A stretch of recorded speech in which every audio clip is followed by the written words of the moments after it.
Some things seem like lies, but I swear on my tired bones, it really happened. It was just another Tuesday.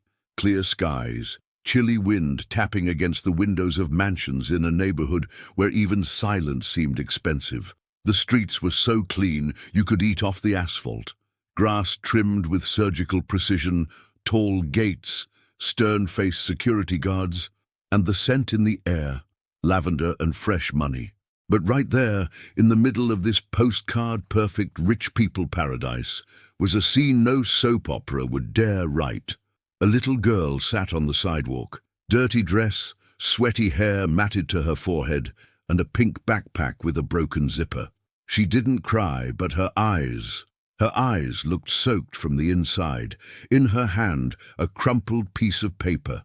Beside her, an empty cookie wrapper. That was all she had in the whole world.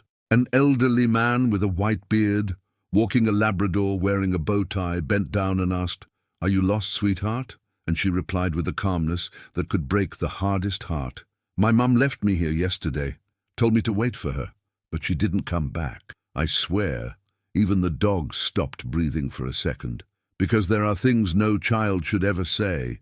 Some forms of abandonment aren't just physical. They tear you open from the inside and never quite close. But the strangest thing wasn't the girl's reply, it was who heard it. From across the street, on a veranda lined with white marble columns, a man in an Italian linen suit and a glass of expensive whiskey in hand saw it all. He was the kind of man who had more power than a mayor and smiled less than a mother-in-law at a christening. A millionaire, heir to a fortune that started with coffee, moved into real estate, and now profited even from silence.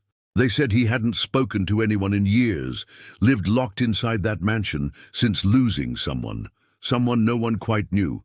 But when he saw that girl sitting in the middle of so much wealth, with the loudest emptiness in the world on her face, he stood up, and that's where the story begins, my friend. Because what that man did next, it wasn't charity. It wasn't impulse. It was something even he couldn't fully understand. And I'll tell you now, if you believe that the heart never grows old and that fate has a habit of mixing pain with redemption, stay with me, because what comes next will shake you to your core.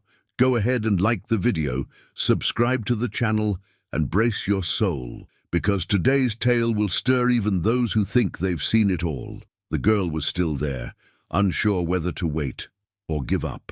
And the man, that reclusive millionaire with the Greek-columned veranda and a soul carved from old ice, stepped down the mansion stairs like someone walking into a past they swore was buried.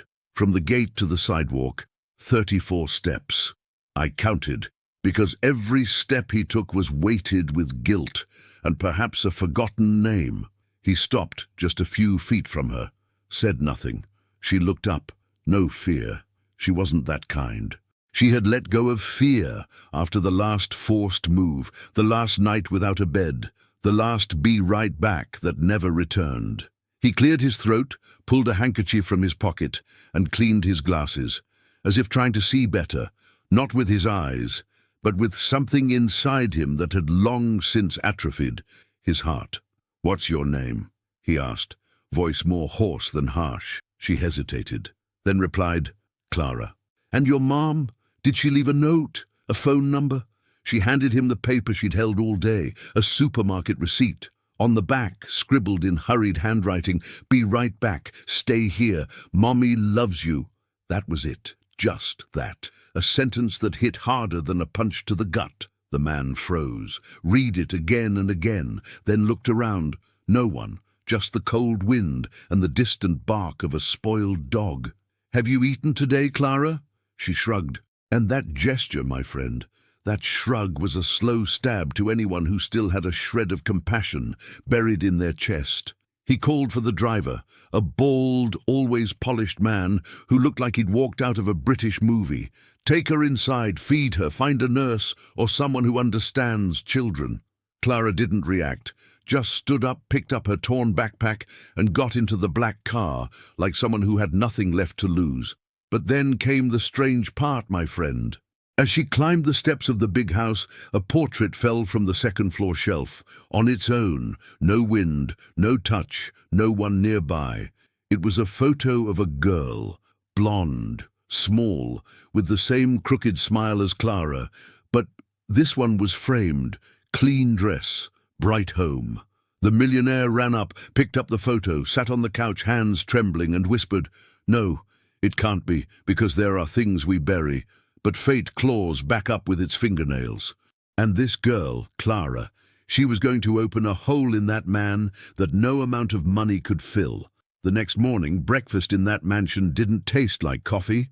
It tasted like doubt. The table was set as always. Fresh juice, croissants, fruit cut into shapes that looked like art. But only Clara ate, and even then, with eyes that didn't know if she could or should. The millionaire stood by the doorway, leaning against a column, his face more wrinkled than the sheets of someone who hadn't slept, because he hadn't. He'd spent the whole night in his study, staring at that fallen photograph, trying to deny what his eyes screamed. Clara, legs swinging from the chair, chewed slowly. She ate like someone not used to being served. "Did you sleep well?" he asked, his voice still low. She nodded. "The lady gave me pajamas," she said, showing the sleeve. "They smell nice." He forced a smile. More out of politeness than anything, but inside, it was a storm. See, that man, known as Dr. Henrique around the neighborhood, wasn't just rich. He was a widower, and worse, the father of a daughter he never saw grow up. Word was his wife vanished about 8 years ago, carrying the child in her arms. No note, no goodbye, no trace. He hired investigators, called half the country, sued his mother-in-law, threatened reporters, but never found a thing, not even an old doll, not a single dress drying on a clothesline. After that, he shut every door. The doors to his heart, his house, and his life. Became a legend, a ghost in a suit. But now there was Clara. And Clara had eyes far too similar to someone he tried to forget. Later that morning, he called his lawyer. Find out everything about this child. Full name, origin, background. If she has relatives, school records, birth certificate, everything. "Do you suspect something?" the man asked, removing his glasses. "I don't suspect, I just don't want to believe. And that, my friend, is denial. We pretend coincidences explain everything. We pretend the dates don't match, that the smell doesn't trigger something, that the way she looks at you doesn't stir a place you thought had turned to stone. But the heart, the heart is stubborn." At the end of the day, Clara was drawing on the floor with crayons. She drew a house, a crooked tree, and 3 people holding hands. "Who are they?" he asked. She looked and said, "Me, Mommy, and the man from the big house." The silence that followed was so thick you could cut it with a dull knife. Henrique left the room with tear-filled eyes, went upstairs, locked the door, and stared at the mirror, and he said aloud, like arguing with his own sanity, "It's just coincidence. Only coincidence." But deep down, way down, he already knew it wasn't. That night, rain poured like it hadn't in years. The sky cried from within, and each raindrop tapping the mansion's windows sounded like a memory. Clara slept in the guest room, hugging a teddy bear the housekeeper found in the attic. An old bear, from a time even she didn't know had existed. As for Henrique, he became a detective without meaning to. He spent hours rummaging through drawers, opening boxes he himself had sealed years ago, and he found things that not even time dared erase. In the back of a closet, hidden beneath law books and financial folders, was a wooden box locked with a key. He knew the box. It held the last pieces of his daughter. He opened it with care, like someone touching sacred ground. Inside, a small red shoe, size 20, a hair ribbon, a dried-out pacifier, and a vaccination card. Child's name, Clara Fernandez Alves. Date of birth, September 7th, 2016. Mother's name, Camila Cristina Fernandez. Henrique sat on the bed. The world spun. It couldn't be. But it was. The girl downstairs, the one sleeping just a few feet away, was the same one torn from his arms years ago. The same one he cried for during countless nights, screaming silently into the void of an empty room. Clara, my daughter. His hands trembled. His chest felt like it was caving in. He rushed to her room, stopped at the door. She slept on her side, clinging to the stuffed animal like a lifeline, like only a child who has known fear and hunger can sleep. He knelt beside her bed, pressed his forehead to the mattress, and let the tears fall unashamed, because when the past knocks, you either open the door or it breaks it down. Oh, ChatGPT, Disa. The next morning, the lawyer returned with a thick envelope full of documents. Mr. Henrique, we've gathered all the records. There's no current trace of the child's mother. No phone, no address, no active ID. The last known activity under Camilla's name was 5 years ago at a boarding house in Goiás. And Clara? Clara was never enrolled in a public school. No recent vaccines, no registered relatives, nothing. Henrique took the papers, reading them one by one. And there, on the final page, came the final blow. A DNA test request from 2017, filed but never completed, because the mother vanished with the child before the sample could be collected. He closed his eyes. It's her. Are you sure, sir? Henrique didn't answer. He simply pointed at the old photograph of his daughter, now sitting beside Clara's crayon drawing. The two images looked at each other as if speaking across time, and as if fate wanted to mock him at that exact moment. Clara appeared in the doorway. Uncle Henrique, do you know where my mom is? Henrique swallowed hard. Not yet, my child, but I'll find her. Clara smiled, and in that smile there was forgiveness. There was a new beginning, but also a mystery. Because where was Camila? And why did she leave Clara there, right on that street in front of that house? What did she know that no one else did? Ah, my friend, what was coming next was going to hurt. That's when the world started knocking, literally. The next morning, while Clara sipped chocolate milk through a straw and watched old cartoons, 2 black cars pulled up in front of the mansion, one from Child Protective Services, the other, civil police. The doorbell rang like an invasion, and Henrique, who had once faced down ministers and judges, felt his stomach turn like a rookie on his first day. Mr. Henrique Alves, said the woman, in a grey blazer, leather folder under her arm, ID badge on her chest. Social Services. We're here due to a report of an unregistered child in your custody. Behind her, a silver-haired police officer adjusted his gloves like a surgeon preparing to cut deep. We've received information that a child was left here without documentation, without legal guardianship, and without a court order for custody. Henrique stepped forward. His voice was firm but shaky. The child is my daughter. With all due respect, sir, we have records that suggest otherwise. We ask that you accompany us to the station for clarification. Clara appeared at the top of the stairs, stood there watching everything, wide eyes, hands gripping the railing. She seemed to understand every syllable of what was being said in those adult voices. Has she acknowledged you as her father? The social worker asked. Henrique didn't respond. He looked at Clara, and it was she who answered, with the steady voice of someone who's been abandoned more than any child should. He is my dad. I know it. I feel it. The woman looked at the officer. The officer scratched his chin, but the protocol was merciless. Mr. Henrique, we'll need to take the girl into temporary custody until the situation is legally clarified. That's when the old lion roared. No one's taking her from here. If anyone tries, I'll call the press. I'll chain myself to the front gate. I'll make headlines. Take your pick. The social worker tried to reason with him. She spoke of laws, care, procedures. But Henrique responded with something no authority ever fully understands: a father's pain. Where were you when her mother disappeared into the world, with my child in her arms? Where was the state when I searched every corner of this country? Now you want to show up? Too late. Clara walked down the stairs slowly, took his hand. I want to stay here, lady. I feel like I belong here. I know I do. The officer stepped back slightly. The social worker scribbled something she didn't dare say aloud. In the end, they settled on a fragile truce.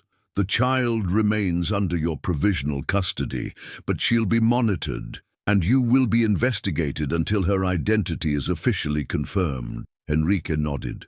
Do whatever you must, but if you take her from me again, then I'll be the one who disappears. The cars left, but the scent of bureaucratic gunpowder lingered in the air. That afternoon, Enrique signed papers, spoke with 3 lawyers, and called a DNA lab. He ordered an immediate test, one for him, one for Clara. Meanwhile, upstairs, Clara rediscovered a doll she swore she'd had before, even if she didn't remember where. And under the bed, something no one saw. A yellowed envelope with familiar handwriting. Camila. It was a letter, but that would only be found later. And when it was read, it would change everything. Oh, ChatGPT Disa. That night, the mansion seemed to breathe heavy. The chandelier was lit, but the light felt dim. Clara slept, or pretended to sleep, clutching the rediscovered doll, while Enrique paced the study, shirtless, sweat and confusion soaking his bare chest. In his hand, Camila's letter, the same one they'd found behind the wardrobe, inside a faded envelope, folded in 4 like it wanted to hide from its own truth. He didn't want to read it, but he did. Enrique, if you're reading this, it's because I had no way out. I didn't leave out of hate or revenge. I left out of fear. You had become a man I didn't recognize. Cold, calculating, owning everything except yourself. I saw in your eyes a void that swallowed even our love. Clara deserved more. I was wrong. Maybe you were too. If you ever find our daughter again, forgive me for not being there. Camila. Enrique crushed the letter in his hand, threw it against the wall, and let out a hoarse, choked cry, an animal's wounded groan. Deserved more? He spat the words. Deserved to grow up without a father, sleep in hostels, eat leftovers from bakeries? He collapsed onto the floor, back against the bookshelf, eyes fixed on nothing. That man, once the master of empires, now wasn't even the master of his own peace. The next day, he didn't leave his room, cancelled meetings, ignored calls, sent staff home early. Clara roamed the house like she didn't want to disturb, but her eyes searched for him. Is Grandpa mad? She asked the cook. He's sad, my flower. She went back to her room, drew in her notebook, a man in a suit with a broken heart, and beside him, a girl with a ribbon in her hair. That afternoon, when the housekeeper brought tea to Enrique, she found him on the bathroom floor, leaning against the cold wall, swollen eyes, unshaved. Mr. Enrique, she's asking for you. He shook his head. I never should have let her leave back then. And now, I don't know if I deserve for her to stay. You want the truth? Said the woman with the courage of someone who's raised a boss's child without being a mother. If God brought that girl back, there's a reason. But if you stay stuck in the past, you'll lose her again. He didn't reply. The next morning, Clara's bed was empty, the doll tossed on the floor, her backpack gone, and on the kitchen table a drawing, a bus, a girl with sad eyes, and the words, "If I'm not anyone's daughter, then I'll go away." Enrique ran through the house yelling her name. Clara! Clara! But all that answered was the echo of his own mistakes. The morning dawned with the sound most feared by anyone who's ever loved and lost. Silence. Not the regular silence of a rich home where noise hides behind heavy curtains. This was the silence of absence, the silence that screams. Enrique searched every corner of the mansion, climbed the attic, opened the basement, checked security cameras, called the driver, the housekeeper, even the gardener, who didn't even have a phone. Nothing. Clara had vanished. At the police station, he filed a report. The officers remembered the child services visit and said, "Maybe she was picked up by another agency, sir." But she hadn't been. No agency knew anything. Enrique, in a wrinkled suit, red eyes and trembling hands, left the station walking like a man carrying the coffin of his own soul. In the city square, he saw a group of children playing. One of them wore a pink backpack. He ran, breathless, almost stumbling over his own regrets. But it wasn't Clara. He returned home late in the day. collapsed into the armchair in the living room. In his hand, still clutched, was her drawing, the bus, the phrase, the sad eyes. "I've lost you twice, my daughter," he whispered, and it was at that moment, my friend, that life, in its cruel and merciful irony, decided to make noise. Knock, knock, knock. 3 soft knocks on the front door. Enrique froze. His heart stopped in his chest. He walked slowly to the door, each step dragging decades of weight. He opened it, and there, soaked from the light rain, hugging a stray dog, the torn pink backpack slung over one shoulder, was her, Clara. "I'm sorry, Grandpa. I went to the bus station, but I got scared. I don't want to run anymore." Enrique fell to his knees in the doorway, his eyes unraveling in tears. "Clara, my daughter, you came back." She nodded, eyes filled with emotion. "I just wanted to know if you really wanted me, because I've been left behind before." Enrique embraced her as if trying to fuse her to his chest, as if his touch could heal all the years they'd lost. "I want you, my daughter." Yesterday, today, and until my last breath, they stayed there, kneeling at the entrance, while the dog shook the water off beside them. The neighbor next door saw it from her veranda and called the housekeeper, "Miss Marlene. Dr. Enrique is crying, hugging a little girl in the rain. The world really is turning upside down." Later, while Clara slept in his lap, Enrique's phone buzzed. A message from the lab. "DNA test result available. Result, match, 99.98% probability of paternity." Enrique smiled, but it wasn't the smile of a businessman. It was the smile of a father who, after all this time, had finally found what should never have been lost. Oh, ChatGPT dice, 2 days after Clara's return, Enrique's mansion was no longer the same. The sorrow that once haunted its walls now shared space with the sound of cartoons, the smell of cornbread baking in the oven, and the shy laughter of a girl slowly, ever so slowly, starting to believe in the idea of home. But deep inside, Enrique's soul still carried a weight that even restored fatherhood couldn't lift entirely. Justice was missing. On Friday morning, he put on his black suit, the same one he wore to bury his hope years ago, and headed to the city courthouse. In hand, the DNA test, in his pocket, Camilla's letter, and in his heart, a conviction. No one will ever take my daughter from me again. In the judge's chamber, he faced a prosecutor with thick eyebrows and a professionally skeptical look. "Mr. Enrique, you have sufficient proof of the child's identity, but the situation is irregular. Her mother still holds legal custody." Enrique placed the letter on the table. "Her mother vanished. She ran, hid my daughter from me, and now abandoned her like an old bag. That's not motherhood. That's a crime." The judge read the letter silently. Then the DNA test.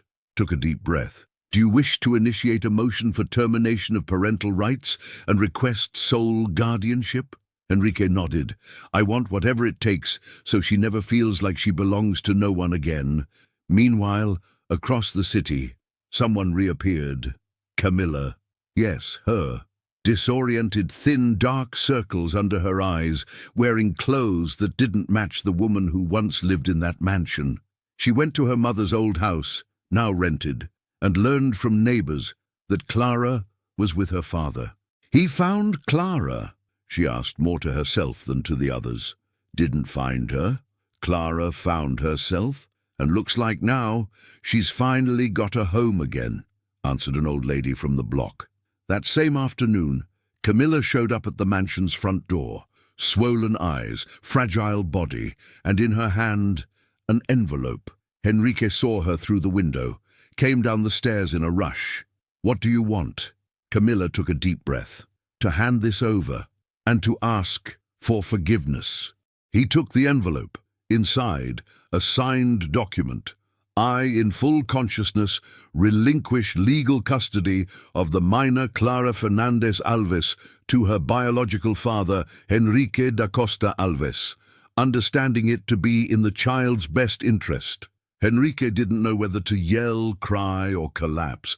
"Why now, Camilla?" She lowered her eyes. "Because I got help. I went to a clinic. I was afraid to come back, to see in Clara's eyes the same abandonment I put there. But now I just want her to be happy." He didn't respond, but his eyes, even filled with tears, said he understood. Camilla stepped away. Before leaving, she looked up at the veranda where Clara was watching everything without fully understanding, and whispered, "Forgive me, my daughter."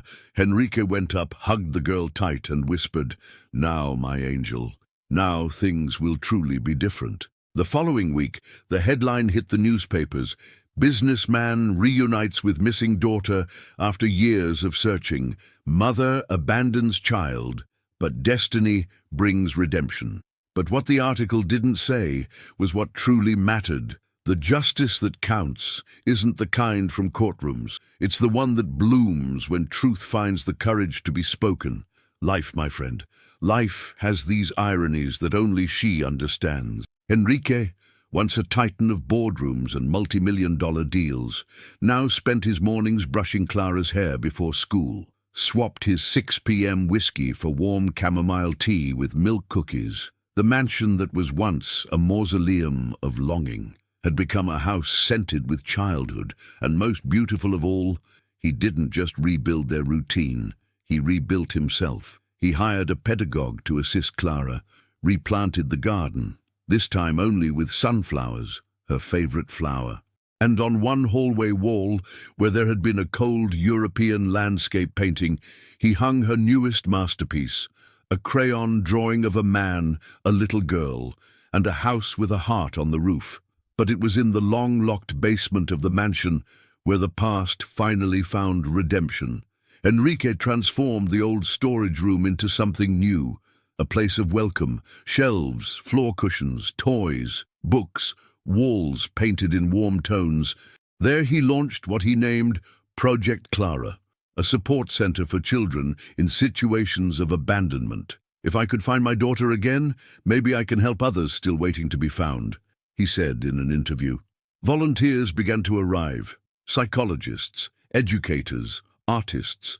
The house that had once been only a monument to silence became a lighthouse. Clara, who barely knew how to write her name, now drew signs to hang on the doors of the project. "Love lives here.